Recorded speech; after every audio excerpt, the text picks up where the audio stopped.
Hello guys, welcome to our YouTube channel study with M. आज मैं आप सभी के लिए काफ़ी इंपॉर्टेंट वीडियो लेके आई हूँ। तो देखिए, आगामी एग्जाम्स के लिए हमारे द्वारा हिंदी की स्पेशल सीरीज चलाई गई है, जिसका पार्ट 7 आज मैं आप सभी के लिए लेके आई हूँ। ये सीरीज़ आपको प्रोवाइड कराई जा रही है शाम 4 बजे, जो कि आपके आगामी सभी एग्जाम्स के लिए मोस्ट इंपॉर्टेंट है। तो आप सभी लोग हमारी इस सीरीज़ में स्टार्टिंग से लेकर एंड तक बने रहें। तो चलिए आज की इस सीरीज़ को स्टार्ट करते हैं। स्टार्ट करने से पहले जिन लोगों ने अभी तक हमारे YouTube channel study with M को सब्सक्राइब नहीं किया है, वो सब्सक्राइब कर लें। साथ ही साथ बगल में जो बेल आइकन दिख रहा है, इसे भी प्रेस कर लें, ताकि हम कोई भी वीडियो डालते हैं तो उसका नोटिफिकेशन आपके पास जल्द से जल्द पहुंच जाए। आप सभी लोग हमारे टेलीग्राम चैनल को भी ज्वाइन कर सकते हैं। अराउंड 6.3 के यहाँ पे ग्रुप मेंबर्स हो चुके हैं। सुबह 10 बजे और शाम 8 बजे यहाँ पे क्विज का आयोजन भी कराया जाता है। इसके अलावा अदर इंपॉर्टेंट अपडेट्स पीडीएफ्स यहीं पे शेयर की जाती हैं। लिंक आपको उसका डिस्क्रिप्शन बॉक्स में मिल जाएगा। बढ़ते हैं आज की वीडियो की ओर। इस सीरीज का पहला क्वेश्चन है, सौ और ह कौन से व्यंजन कहलाते हैं। मोस्ट इंपॉर्टेंट क्वेश्चन है। देखिए, श और ह ये कहलाते हैं कौन से व्यंजन? संघर्षी व्यंजन। ऑप्शन सी इस क्वेश्चन का करेक्ट आंसर है। देखिए, सबसे पहले व्यंजनों की बात कर लेते हैं। स्वरों की सहायता से बोले जाने वाले वर्ण क्या कहलाते हैं? व्यंजन कहलाते हैं, अर्थात इनका उच्चारण स्वतंत्र नहीं किया जा सकता। व्यंजनों का उच्चारण स्वतंत्र नहीं किया जा सकता। हिंदी वर्णमाला में व्यंजनों की संख्या कितनी मानी जाती है? हिंदी वर्णमाला में व्यंजनों की संख्या मानी जाती है 33। और सामान्यतः व्यंजनों के विभिन्न प्रकार होते हैं, जैसे कि देखिए, नोट कर लीजिए, कुछ व्यंजन आपको यहाँ पे बता देती हूँ। स्पर्श व्यंजन, अनुनासिक व्यंजन, संघर्षी व्यंजन, इसके अलावा अंतस्थ व्यंजन, उत्क्षिप्त व्यंजन और आपका है संयुक्त व्यंजन। तो विभिन्न प्रकार के व्यंजन होते हैं। स्पर्श व्यंजन, अनुनासिक व्यंजन, संघर्षी व्यंजन, अंतस्थ व्यंजन, उत्क्षिप्त व्यंजन और संयुक्त व्यंजन। इनको नोट जरूर कीजिए, मोस्ट इंपॉर्टेंट है आपके आगामी एग्जाम के लिए। अब यहाँ पर संघर्षी व्यंजन की बात हो रही है क्वेश्चन में, तो संघर्षी व्यंजन डिस्कस कर लेते हैं। देखिए, संघर्षी व्यंजन को ऊष्म व्यंजन भी कहा जाता है। ऊष्म व्यंजन भी कहा जाता है किसको? संघर्षी व्यंजन को। देखिए, जिनके उच्चारण में एक प्रकार की गर्माहट पैदा होती है। देखिए, नाम से ही पता है ना, ऊष्म व्यंजन है। ऊष्म मतलब गर्माहट। तो जिनके उच्चारण में एक प्रकार की गर्माहट पैदा होती है, तो ये ऊष्म व्यंजन कहलाते हैं, और ऊष्म व्यंजन को ही संघर्षी व्यंजन कहा जाता है। मोस्ट इंपॉर्टेंट पॉइंट है। और देखिए, ऊष्म व्यंजन कौन कौन से होते हैं? श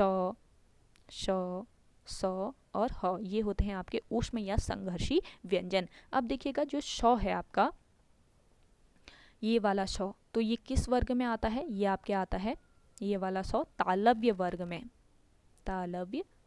में आता है। ये वाला श आता है आपके किस वर्ग में? मूर्धन्य वर्ग का है ये व्यंजन। और ये वाला श जो हो गया, ये आ गया आपके वत्सर्य वर्ग में।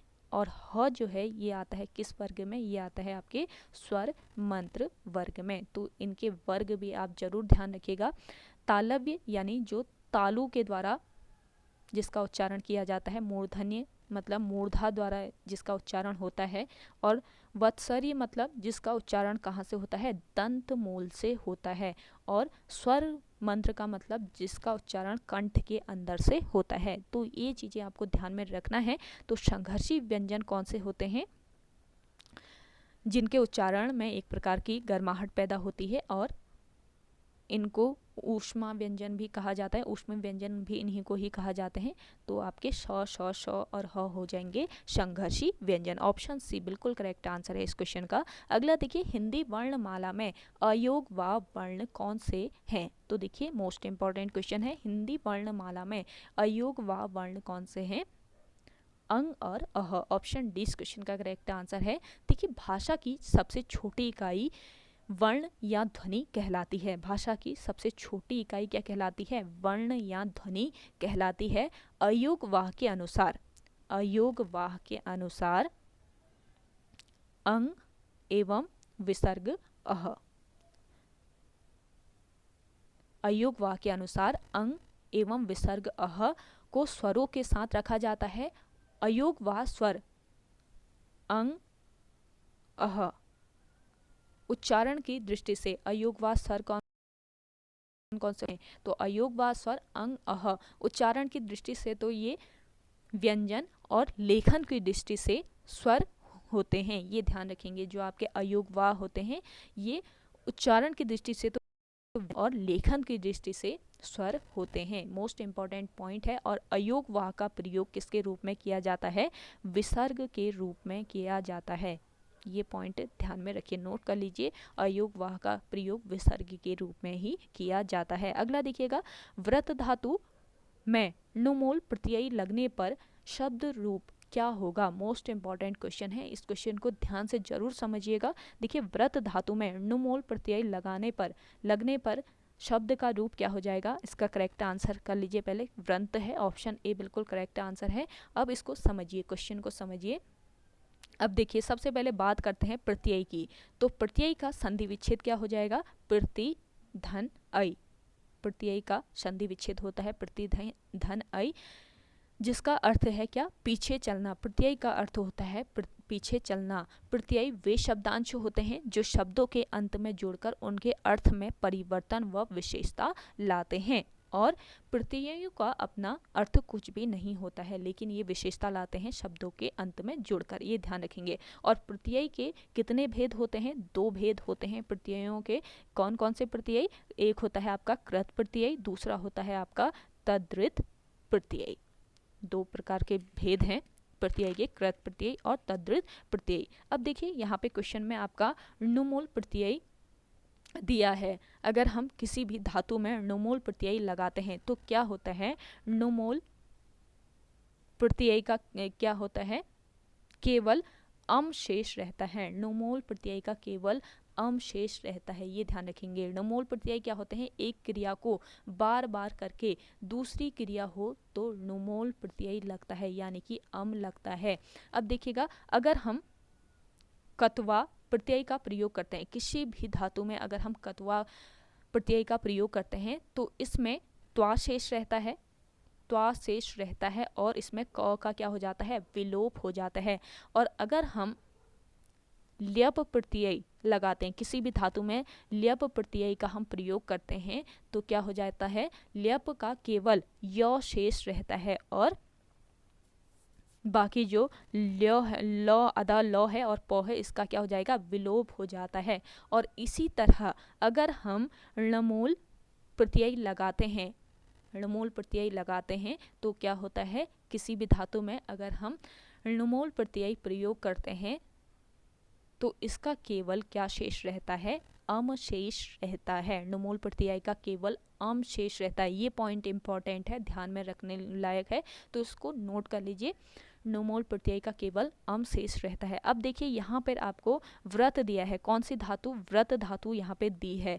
तो व्रत में अगर हम अम लगाएंगे तो क्या हो जाएगा? अम कैसे लगता है? ऊपर से अंक की मात्रा लगती है, तो वेरी सिंपल है। तो व्रत का नुमूल प्रत्यय लगाने पर इसका रूप क्या हो जाएगा? व्रंत इसका रूप हो जाएगा। तो इस तरीके से आपको क्वेश्चन सॉल्व करना है। तो सारे पॉइंट्स आपको ध्यान में रखने हैं, मोस्ट इंपॉर्टेंट ये क्वेश्चन है। अगला देखिएगा, निर्वासित में प्रत्यय है। निर्वासित में प्रत्यय है, कौन सा प्रत्यय है? निर्वासित। देखिए, निर्वासित का संधि विच्छेद करते हैं तो क्या हो जाता है? निर्वाधन इत। अब देखिए, प्रत्यय जो है वो अंत में लगते हैं और शब्दों की ये विशेष बना देते हैं शब्दों को निर्वासित। तो इसमें कौन सा प्रत्यय हो जाएगा? इत प्रत्यय हो जाएगा। तो ऑप्शन सी बिल्कुल करेक्ट आंसर है इस क्वेश्चन का। वीडियो पसंद आ रही है तो लाइक कर लीजिए। जिन लोगों ने अभी भी हमारे YouTube channel study with M को सब्सक्राइब नहीं किया है वे लोग ज़रूर सब्सक्राइब कीजिएगा। और ये सीरीज़ आपके सभी एग्ज़ाम्स के लिए मोस्ट इंपॉर्टेंट है, तो ज़्यादा से ज़्यादा शेयर कीजिए इस सीरीज़ को अपने दोस्तों के साथ, अपने व्हाट्सएप ग्रुप्स में। और शाम 4 बजे ये सीरीज़ आपको मिलती है अल्टरनेट डेज़ पर। डेली ये सीरीज़ लाना पॉसिबल नहीं हो रहा है क्योंकि इसमें बहुत ज़्यादा टाइम लग रहा है इस सीरीज़ को लाने में। तो कोशिश करती हूँ कि अल्टरनेट डेज़ पे आपको ये सीरीज़ मिल जाए। तो ज़्यादा से ज़्यादा आप सभी लोग सपोर्ट कीजिए हमारी इस सीरीज़ को, ज़्यादा से ज़्यादा शेयर कीजिए लोगों के साथ। अगर ज़्यादा से ज़्यादा ये सीरीज़ चलती है तो कोशिश करते हैं कि डेली ये सीरीज़ आपको प्रोवाइड करा दी जाए। तो ज़्यादा से ज़्यादा आप सभी लोगों के हाथ में ही है, आपको डेली चाहिए ये सीरीज़ या नहीं चाहिए। तो ज़्यादा से ज़्यादा लोग शेयर कीजिए इस सीरीज़ को अपने दोस्तों के साथ, अपने व्हाट्सएप ग्रुप्स में। और जिन लोगों ने अभी तक हमारे YouTube channel study with M को सब्सक्राइब नहीं किया है, वे लोग ज़रूर सब्सक्राइब कीजिएगा।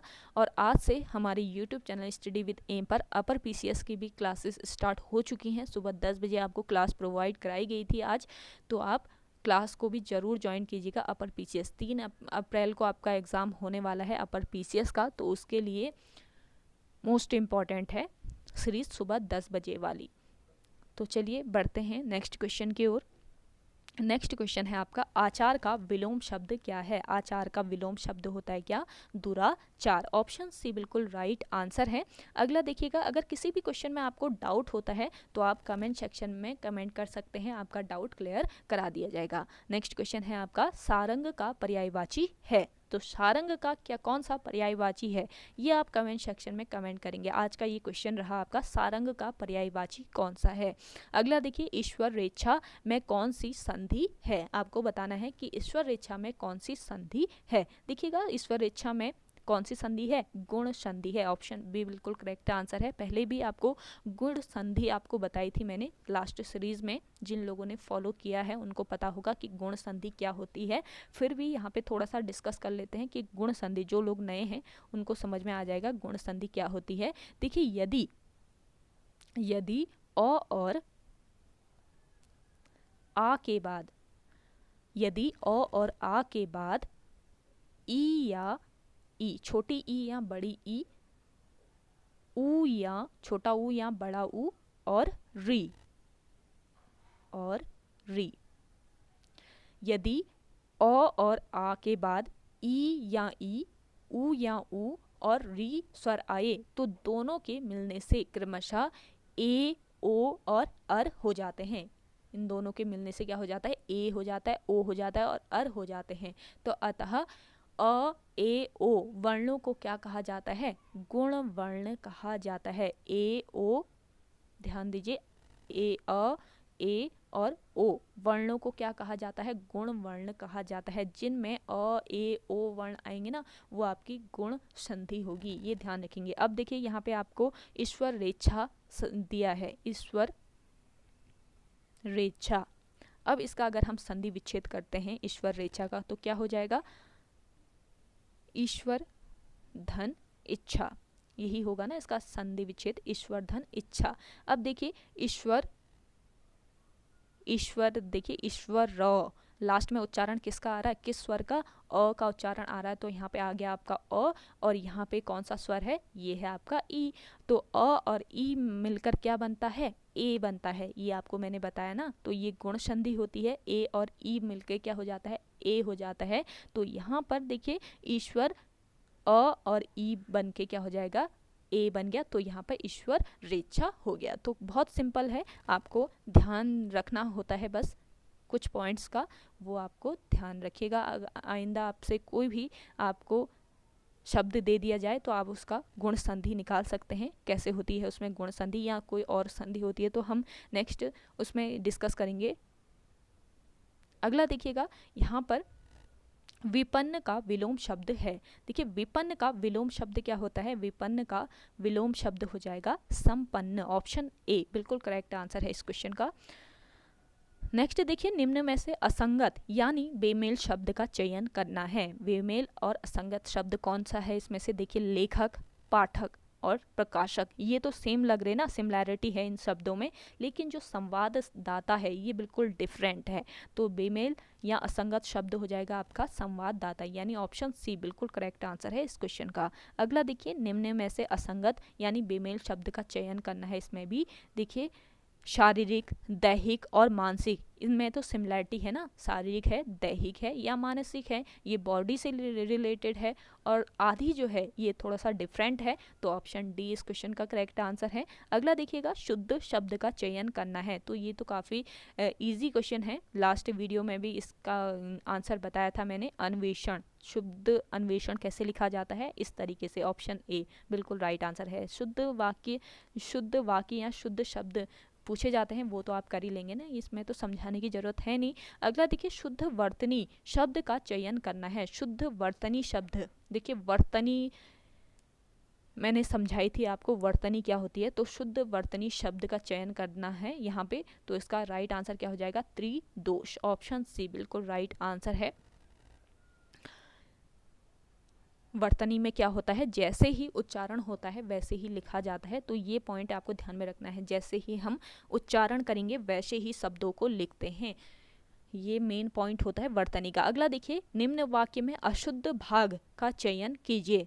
निम्न वाक्य में अशुद्ध भाग का चयन करना है। देखिए आपके सामने एक सेंटेंस दिया है पूरा, जो लोग गिरगिट जैसा रंग परिवर्तित करते हैं।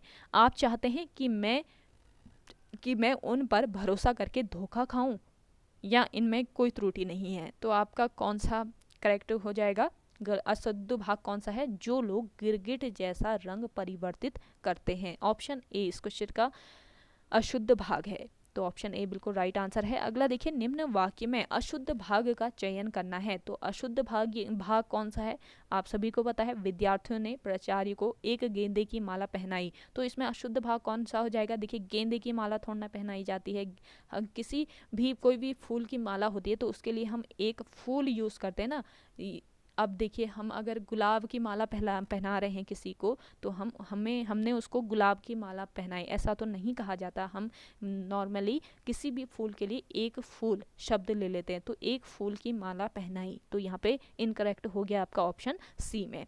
ऑप्शन सी वाला जो सेंटेंस है ये बिल्कुल अशुद्ध है, ये इस तरीके से ध्यान रखना है। अगला देखिए किसी के पास रखी दूसरे की वस्तु के लिए एक शब्द क्या है। देखिए किसी के पास रखी दूसरे की वस्तु के लिए एक शब्द होता है क्या, थाती। ऑप्शन सी बिल्कुल करेक्ट आंसर है, इसके लिए एक शब्द होता है थाती। अगला देखिए जिसके पास कुछ न हो के लिए एक शब्द क्या है। जिसके पास कुछ न हो, इसके लिए एक शब्द होता है अकिंचन। मोस्ट इंपॉर्टेंट है, अकिंचन होता है इसके लिए एक शब्द।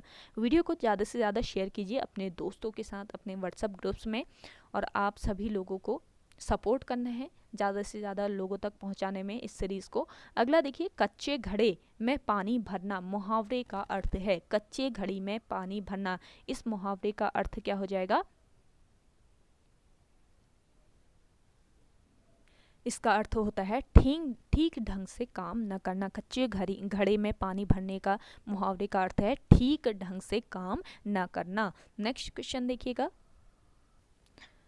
छाती भर पत्थर मुहावरे का अर्थ है। देखिए छाती भर पत्थर, इस मुहावरे का अर्थ क्या होता है, इसका करेक्ट आंसर हो जाएगा असहनीय दुख। इन मुहावरों को आप नोट जरूर कर लीजिएगा, आपको जो भी मुहावरे यहाँ पर बताए जा रहे हैं इनको नोट कर लीजिए, आगामी एग्जाम में काफ़ी हेल्प करेंगे आपको।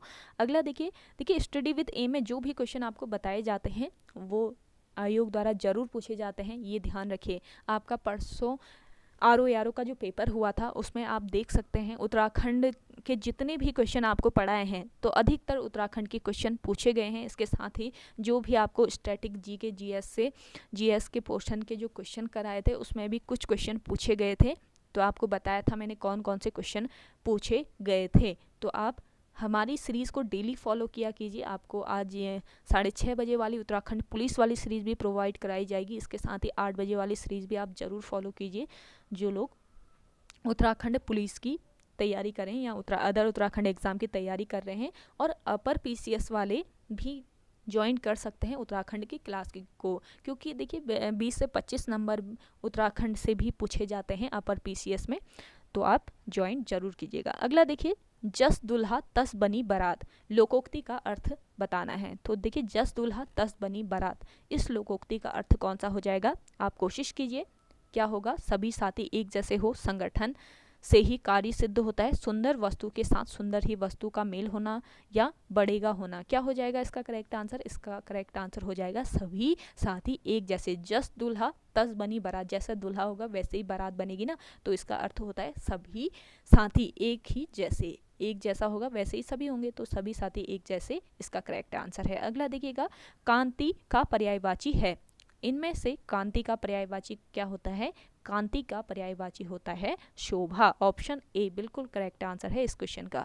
तो ओके गाइस, आज की वीडियो में इतना ही। आई होप आपको वीडियो पसंद आई होगी। अगर आज की ये वीडियो आपको पसंद आती है तो वीडियो को लाइक कीजिए, शेयर कीजिए, और जिन लोगों ने अभी तक हमारे YouTube channel study with M को सब्सक्राइब नहीं किया है वे लोग ज़रूर सब्सक्राइब कीजिए। चलिए मिलते हैं एक नई इंटरेस्टिंग वीडियोज़ के साथ, तब तक के लिए धन्यवाद।